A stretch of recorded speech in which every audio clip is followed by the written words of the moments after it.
Welcome to Mindful Musicians. I'm Nancy Schleier, and today we are joined by Wendi Jensen. I am a life coach, and mindfulness is a part of the things that I teach for my Oh, clients. awesome. So, how did you get into that space? I started as a rapid eye technician back in 2006 and learned about the importance of the mind and our thoughts and our beliefs and how they influence what we're experiencing in our external world. I started to practice mindfulness with guided meditation and then practicing my own silent meditation. When I did that, I realized that my mind is just so busy.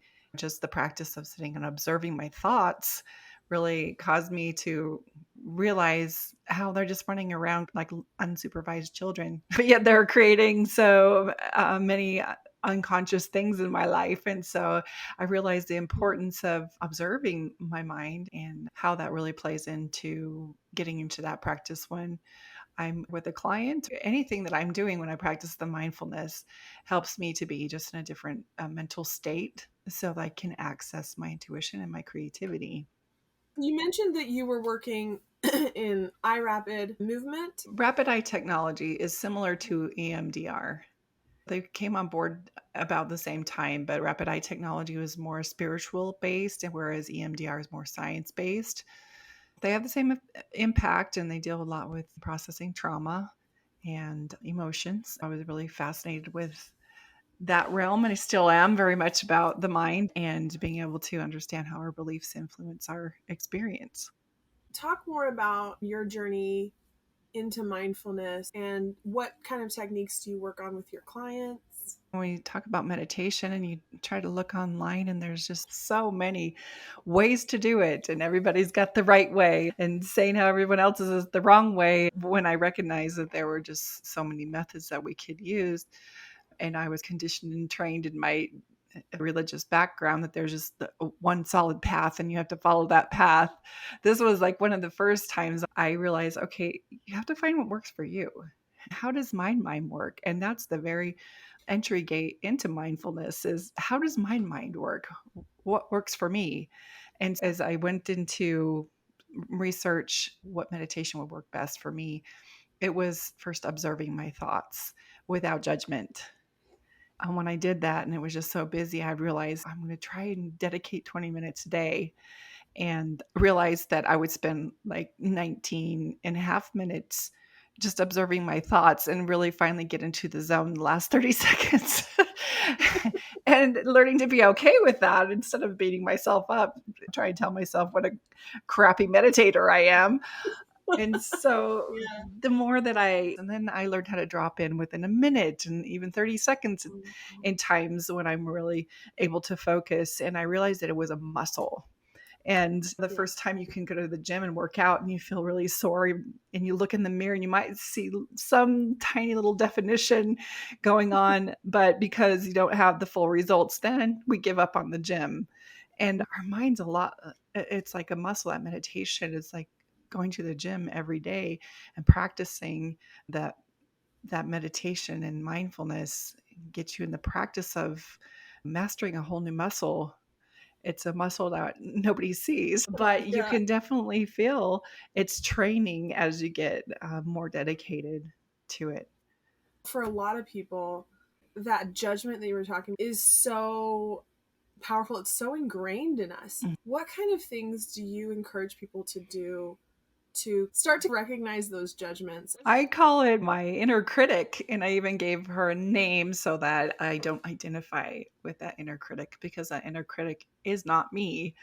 And I can do that through observation. Until I started the practice of mindfulness and meditation, her voice was going on consistently throughout my life, but I didn't identify it. And through the mindfulness and really tapping into what I call my higher self, my higher consciousness, that's constantly reflecting love and acceptance to me, then I recognize this other voice as the critic, and I gave her a name. And no offense to anybody who actually has this name, but I just call her Sheila because I didn't know any Sheilas at the time. I would just talk to her as Sheila. Sheila, I'm listening to you. I hear you. And just put her in the back seat and not be the driver. And when started to recognize and observe the conversation and the dialogue that I was having with myself, I realized just how toxic it was. That it was reflecting all my fears and all my inhibitions and really talking to me about all the past failures that I had in my life and giving me excuses as to why I can't move forward. And it's the saboteur and the big critic. And so when I gave her a name that was not my name, it helped me just to realize that's not me. I love that you created almost a separate persona for that to be, because I find a lot of the times when I hear those criticisms in my head, those are criticisms that have come from the outside, come Mm-hmm. from spiritual leaders, teachers, Mm-hmm. friends, family members, things like that. How do you not take those on? Before I answered that, I'm a mom of 5 children, Yeah. and I realized that the critic inside of me was my mom's voice. I love my mom. She's an amazing woman. But it was her judgments that she projected onto me, her fears of me not succeeding. Her own insecurities were being magnified through me as being her child. And so I recognized a lot of that voice was my mom.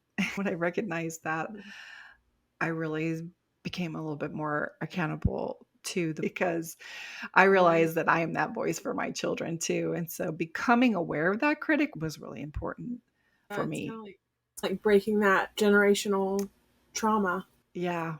So my kids were quite older. They were way past 7 when we're still developing that mind. And so mom is still in their minds for them, but their real mom is constantly trying to validate them and let them know that they're okay and that I love them unconditionally. So your question about identifying that voice and what do? I comfort myself when I hear that voice getting really loud. And she's so nasty. She's just mean. I thought to myself, if I was married to her, I would get a divorce because she's just rude and mean and quite abusive, actually. And I thought to myself, I'm worse than married. I'm attached to that voice for the rest of my life. I don't get to You're divorce stuck. it. I can't make her shut up. So I had to restructure the authority that she had in my life and recognize her and learn how to soothe her rather than beat her up with Yeah. another critic.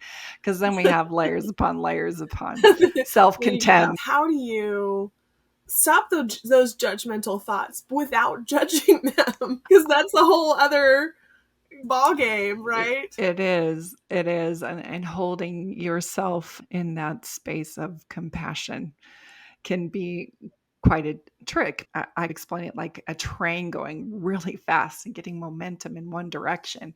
And meditation can be like pulling really hard on the lever to stop it. That takes a lot of energy. Sometimes 19.3% of your 20 minutes are just pulling that lever and saying, we got to stop this rampant feed of criticism and fear and stop it for the minute and really invite yourself to have grace for yourself and compassion for yourself. First step is recognizing that voice and saying, what is that nasty voice? And again, Yeah. instead of getting mad at it, saying, oh, I hear you. And we're Yeah. just going to do it this way. And we don't need to think that way. And just reframing. When I do something dumb or Mhm. embarrassing or whatever, that's when she gets super loud. And Mhm. that's when I can recognize, oh my gosh, here I go. I'm beating myself up again. And that's when I take the moment and really just get grounded and recentered and soothe myself and say, Wendi, I'm here. I love you. It's okay that whatever thing that you were doing didn't happen stellarly, and everything's going to be okay, and soothe myself. That was almost like developing a whole nother voice. That voice is my higher self, but that higher self for most of my life had been drowned out, and the Yeah. critic was in charge and had far more authority in my life. And so it's repositioning and reassigning. Again, you can't really get rid of it completely, but you can recognize who's speaking.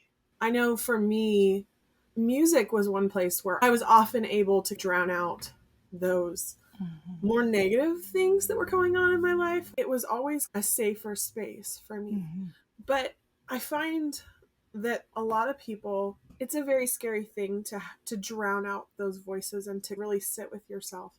When we start to do that, it's easy to focus on those flaws. Mhm. And as we're focusing on slowing it down and everything, if we're not aware, it's easy for that critic to step in. So how do you deal with that? Well, I think you touched on it with music. I know I started playing the piano when I was 7, and I didn't find out until I was older just how bad my vision was. And so the kids, neighbor kids, and my siblings would be out playing baseball, and because I was wearing my glasses, it was hard to run around and play baseball with my glasses. I would go in and start playing the piano to soothe myself. One thing about playing the piano is you get into a space of expecting that you're going to hit a wrong note. And you just start over and you practice again and you practice again until it comes out smoothly. And then you feel, oh, good job. Next. And it's a practice of not getting so upset at yourself because you're expecting that whatever piece you're going to play is going to be a challenge. And so you're not expecting to pull it off perfectly. I did that also with dancing. For me, really puts me in the zone, and being able to express music through my body. And that's where I'm like, especially with ecstatic dance, where you're not really trying to hit any routine or some choreographed piece. You're just feeling it in your body. And there's no wrong or right. In that place, I feel that connection with my intuition, where there's not really much room for Sheila to communicate with me because there's no right or wrong way to do it. I think music is a really good place to do that. It can also sabotage you though too. I remember being in the competition where I think I was 12 and I was playing Fury Elise, and we were all playing Fury Elise. Like 10 of us were being graded on how we did, and there was a first, second, third place winners. I remember getting so critical about how I was playing it. There was an expectation there for excellence and perfection, and Yeah. not that's a bad thing to want to perform and win and achieve exactness and playing for perfection. But if that becomes your end goal, it can, music doesn't become very soothing and fun anymore. For me, I have seen kind of two sides of the music industry. I've seen the side where it's be perfect. That's impossible to do, right? We can't be perfect. I've spoken to musicians who have been musicians for 50, 60 years, and they're still telling me how they're improving. They're still telling me how they're growing. But then there's this other, so there's the side that's be perfect, and then there's this also this other loving, caring side that, like you were saying, it really is, it helps us to get in touch with ourselves and really let go of all of those. I think you touching on this concept of self-expression. Think about Da Vinci studying with the masters with his art and his craft there, and then superseding his teachers. And that's how we learn the basics. But it's really that great genius arises when you find your own style. And that style is usually outside of the rules. We're really wanting to lean into that self expression. Yeah, we do need to know where C is on the piano, and we need to know how to play it on whatever instrument that we're exploring. We need to know the rules, but then you got to toss the rules out. And it's like meditation. You're looking at it and you're observing your mind, and then you're going, okay, wipe it all clean. And then you open this conduit for inspiration to flow through in a way that it can't flow through anybody else. And that's when you find that unique style and your own self expression. Those are the things that become popular and famous. And people are like, how did you come up with this? It's because they reach that meditative mind state, that zen spot where inspiration could flow through, that isn't aligned with copying or mimicking anything else that we've heard before. We're actually Yeah. tuning in to something that's innate and primal within us. Meditation and mindfulness is the best way to allow that to bubble up and bubble to the surface. I remember being in college and I had two professors close together. I had one professor, then I transferred and I had another. And the first one was very much be perfect. Don't play wrong notes, be perfect. And then my next teacher was like, no. I remember him telling me one time, he said, music, and I think this could apply to life in general, it's a living creature. You can't practice in the practice room and then go home and forget about it. You can't pet your dog one day and then forget about it for 24 hours and then come back and pet it. You have to nurture it. You have to care for it. And I think, if I'm understanding correctly, that's what you're saying about meditation as well. You have to nurture it. You have to grow it. It's not something that is just going to pop up overnight. Yeah, I love the expression. Your life is about playing the song that's inside of you. When we're in that state of mimicking, imitation, we're so far removed from ourselves, but we know something is inside of us. And tuning into what is inside of us, to me, is the practice of meditation. Meditation to me is like a little moment of the day, 20 minutes of the day, that expresses my macrocosmic experience of a full 24 hours. So when I am being critical of myself and I capture myself at 3 o'clock in the afternoon when some episode happened, because I meditated that day and I strengthened that muscle, I can pull it back in and not ruminate on it over and over and over again. So it's taking up all the bandwidth. The more I practice that 20 minutes a day, the stronger I get in practicing it in a 24-hour period. What I thought about when you were talking about that is bringing that song with you throughout the day and recognizing what part of that song is being mimicked or imitated in what I would call the outside world, the external world, or your conditioning or your programming, and recognizing what is different and what is unique and genuinely you, and expressing that more and more. Unfortunately, you're going to find that the more you do that, you're going to hit resistance and pushback, because we are just in a culture where the sameness and conformity and compliance is really what we've been trained to experience. Those who are the great geniuses and the great artists are those who've tapped into their own wisdom and their own song. What I'm understanding from what you're saying is that it's what makes us us that is going to help us be happier and be more in tune with ourselves. For a lot of people, that's a very scary thing, because I think it's less predictable to other people.